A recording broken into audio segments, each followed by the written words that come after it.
Hi, this is Brian Forster, and this is an exploration of the National Anthropology Museum in Mexico City. But first of all, we're actually in the subway system, and this is a scale model of the ancient Mexico City during Aztec times, when it was called Tenochtitlan, which means the place of prophecy.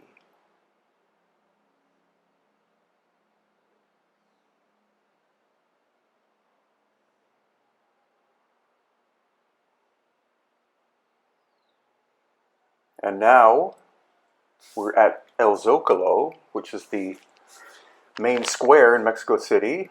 And this is sculpture representing the arrival of the Aztecs to Tenochtitlan. Again, this was a place that was prophesized as to where they should set up their capital. And outside the main museum, here we have a huge sculpture of Tlaloc, the rain god. And this sculpture is of mysterious origin, weighing in at about 100 tons and made of basalt. Now we're in the actual museum, and we're going to be going through a number of different displays. This is one of the finest museums in the world, built in the 1960s, and still looks very contemporary. So with our guide, Sergio, we're going to go inside and explore some of the amazing ancient artworks from different cultures. This is actually the Aztec room, and here we see a sculpture of a jaguar out of basalt, quite finely made. The fact that the Aztecs had no metallic tools that we know of makes it very interesting in terms of how did they actually create any of these sculptural works. They only had obsidian, which has a hardness of 5.5, and basalt tools, which is a hardness of 6, and yet they were able to create all of this incredible artwork in basalt and other hard stones.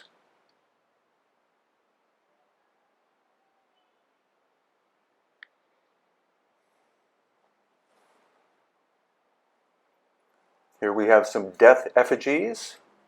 The Aztec believed that there were 9 worlds underground, not hells, but 9 levels of death. And after you went through the 9 levels, then you would come back out, possibly to be reborn. And here is the classic, off to the left, now disappeared, Aztec calendar stone. And this magnificent sculpture made out of very hard stone with a very high polish.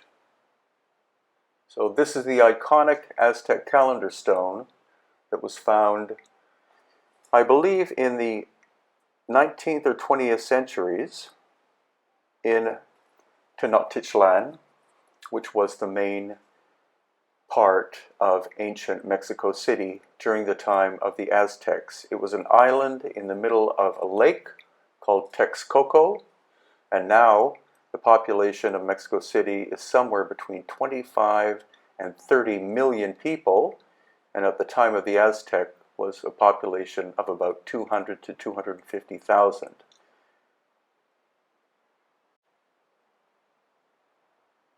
And this sculpture is called a chakmul. This is where offerings were given to the gods. I think there's been too much of a statement that it was human hearts. It was probably fruit and vegetables more than human hearts.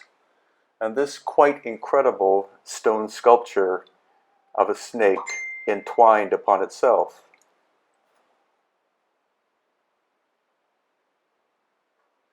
And here we have a painting of what Tenochtitlan looked like at the time that Cortez and the Spanish conquistadors entered and destroyed the Aztec world. This is an obsidian carving, absolutely astonishing in that it's a vessel that's perfectly round in terms of the top part, and how this was achieved during Aztec times or older is completely unknown. Then we have one of the classic Olmec heads from the Vera Cruz and Mexican Panhandle, Caribbean / Gulf of Mexico area, weighing in probably between 10 and 20 tons. And these somewhat strange depressions at the back. Again, if they only had basalt tools, how could they shape something of this scale in the same material? So we're now in the actual Olmec section of the museum, and here we have another one of the famous Olmec basalt heads. There are 2 or 3 in this museum, and many more in the Jalapa Museum, which is in Olmec country. And now we're going to be looking at some interesting circular artifacts. These do appear to be handmade. They're out of jade, but we did see some other ones that are perfectly circular and appear to have had to have been made on some kind of lathe, which of course did not exist during Olmec times, so it's possible that they are artifacts from a much earlier period. And then elongated skulls, not as obviously elongated as the practice of the coast of Peru, but it shows that the Maya and the Olmec and possibly even the Aztecs performed cranial deformation. Now we're walking into a different section.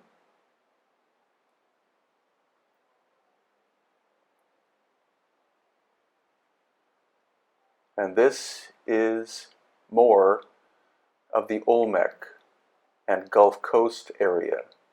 Here you have an ancient mask of a man with a mustache and a beard. Quite curious, since Native Americans don't tend to have facial hair.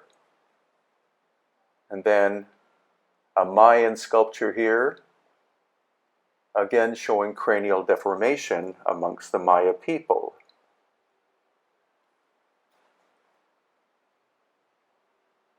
And the death mask out of jade of Lord Pakal of Palenque. Palenque will be the subject of another upcoming video. And now we're going into the Teotihuacan section. Teotihuacan is the massive pyramidal complex outside of Mexico City. That again will be the subject of another video coming up. And here we have a replica of the ancient gods Tlaloc and also Quetzalcoatl, the feathered serpent, known by the Maya as Kukulkan. And these are the intriguing circular stone pieces that I was talking about earlier. They're perfectly round and appear to have had to have been made on a lathe. It's very unlikely that they could have been made by hand. And these spindle whorl objects made of obsidian, again perfectly round, I think they were made by a lost ancient civilization and were inherited by the Olmec or another culture. And these ones made of quartz crystal, again, they could not have been made by the Olmec or the Maya or the Aztec. So they seem to be examples of lost ancient high technology that were found and then utilized by one or more of those cultures.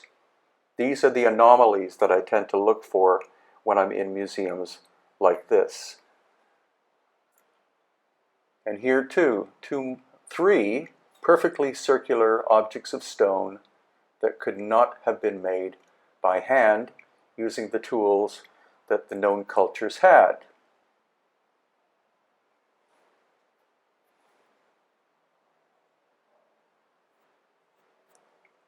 And some more beautiful objects. These could almost be contemporary, but yet they're likely to be at least 1,000 years old.